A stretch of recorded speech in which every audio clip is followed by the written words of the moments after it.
वालेकुम। हाँ जी दोस्तों, क्या हाल है।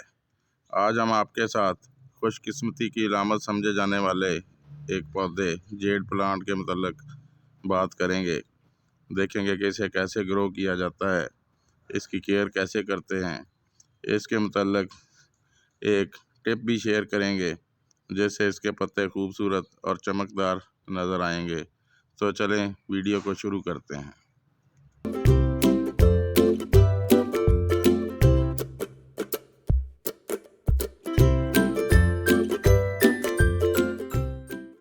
तो ये एक बहुत ही खूबसूरत नज़र आने वाला पेरिनियल प्लांट है जिसकी केयर बहुत ही कम है।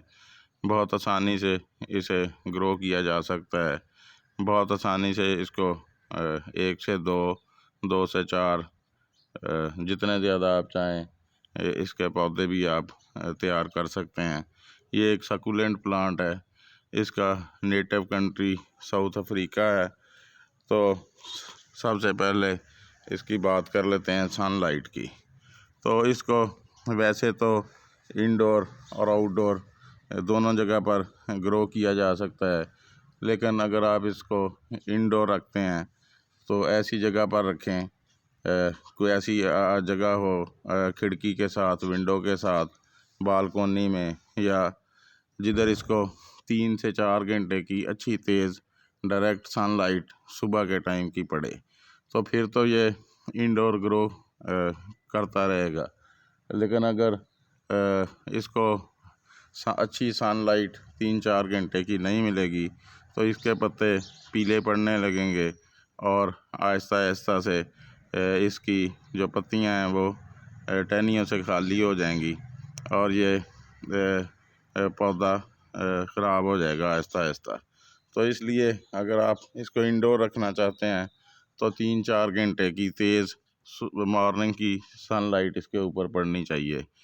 किसी ऐसी विंडो के साथ रखें जहाँ से या तो डायरेक्ट सनलाइट इसके ऊपर पड़े या रिफ्लेक्ट होके सनलाइट इसके ऊपर पड़नी चाहिए।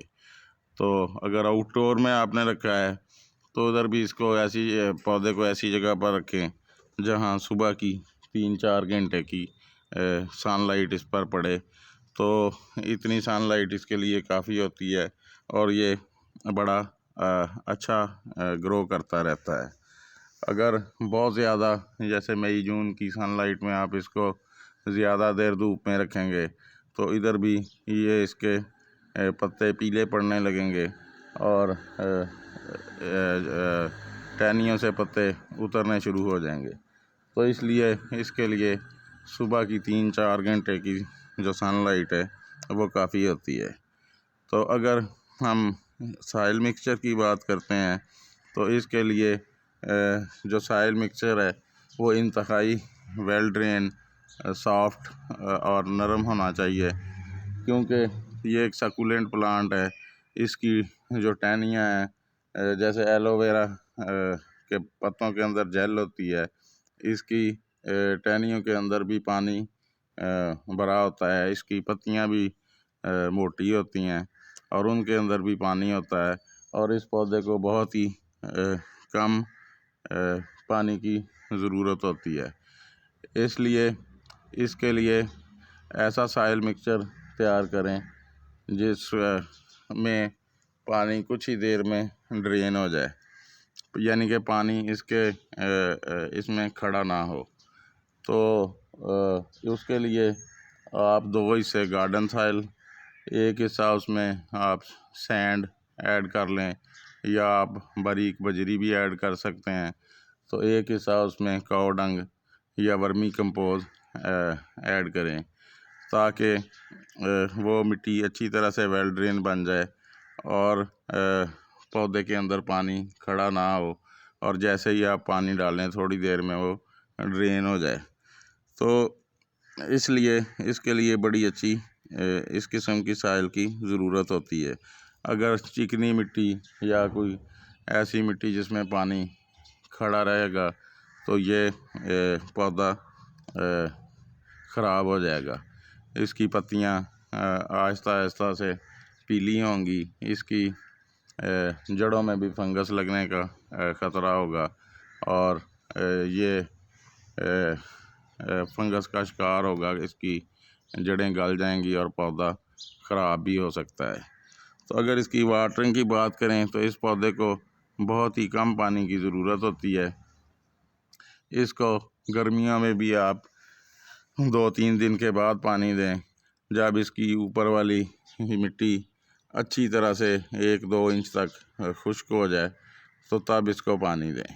और जब पानी दें तो इसको एक दफ़ा भरपूर पानी दे दें ताकि पानी गमले से नीचे होल से ड्रेन हो जाए। सर्दियों में तो इसको बहुत ही कम पानी की ज़रूरत होती है, 10-12 दिन भी गुजर जाते हैं तो इसकी मिट्टी में नमी होती है।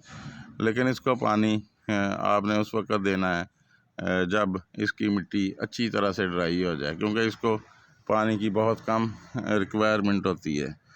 तो आगे चलने से पहले अगर आपने हमारा चैनल सब्सक्राइब नहीं किया तो कर लें, बेल बटन को दबा लें। अगर आपको हमारी वीडियो पसंद आए तो इसको दोस्तों के साथ शेयर करें और वीडियो को लाइक भी करें। तो मैंने इंट्रो में आपको ये बताया था कि मैं आपके साथ एक टिप शेयर करूंगा जिसकी वजह से इसके पत्ते खूबसूरत और चमकदार नज़र आएंगे। तो जब भी आप कभी घर में चावल वगैरह पकाएं तो चावलों को थोड़ी देर के लिए भिगोते हैं पहले पानी में, तो महीने में एक दफ़ा आप वो वाला ये पानी जो है वो 1 गिलास पानी इसमें डाल दें तो ये पौधा अपने पत्तों को बहुत खूबसूरत और शाइनी बना लेगा और खूबसूरत नज़र आएगा। तो ये एक छोटी सी टिप थी, तो आप ऐसा करके देखें तो इससे आपको बड़ा अच्छा रिज़ल्ट नज़र आएगा। तो अगर हम इसकी फर्टिलाइज़र की बात कर लें तो वैसे तो ये इतना अच्छा पौधा है, बगैर फर्टिलाइज़र के भी ये ग्रो करता रहता है। लेकिन फिर भी साल में 2 मरतबा, एक जब फरवरी के महीने में और फिर सितंबर के महीने में आप इसमें 1 आध मुट्ठी वर्मी कंपोज या गोबर की खाद आप गली सड़ी इसमें डाल दें तो इसकी ग्रोथ बड़ी अच्छी चलती रहती है। क्योंकि ये एक स्लो ग्रोइंग प्लांट है, इसलिए इसको ज़्यादा फर्टिलाइज़र की ज़रूरत नहीं पड़ती। अगर इसकी प्रोपगेशन की बात कर लें तो आपको जानकर ये हैरत होगी कि अगर आपके पास ये एक प्लांट है तो 2-3 साल के अंदर अगर आप चाहें कि आप इसके 100 पौधे तैयार कर लें तो वो भी बात मेरी गलत नहीं होगी। इसकी 3-4 इंच की टहनी लेकर उसको 2 इंच के नीचे पत्ते आप हाथ से या किसी कटर वगैरह से उतार कर इसको कोकोपीट में या किसी सैंडी साइल में लगा दें तो ये 1-1.5 महीने के अंदर अंदर अपनी ग्रोथ शुरू कर देगा और फिर ये पूरे पौधे की शक्ल इख्तियार कर जाएगा। हाँ, इसकी कभी कभी वक्तन फ़क्तन थोड़ी बहुत इसको शेप देने के लिए थोड़ी बहुत प्रूनिंग की ज़रूरत भी पड़ती है। तो आप जिधर से भी इसको प्रून करेंगे उधर से इसकी फिर 2 शाखें निकलेंगी और ये आहिस्ता आहिस्ता पौधा घना होता जाएगा। तो आप भी अपने घर को खूबसूरत बनाने के लिए इस पौधे को लगा सकते हैं। कम केयर पौधा है। तो अगर आपके ज़हन में इस पौधे के मतलब कोई भी क्वेश्चन हो तो आप कमेंट्स में पूछ सकते हैं। तो चलें जी, फिर किसी नई वीडियो के साथ किसी नए दिन आपसे मुलाकात होगी। अपना बहुत सारा ख्याल रखें। अल्लाह हाफ़िज़।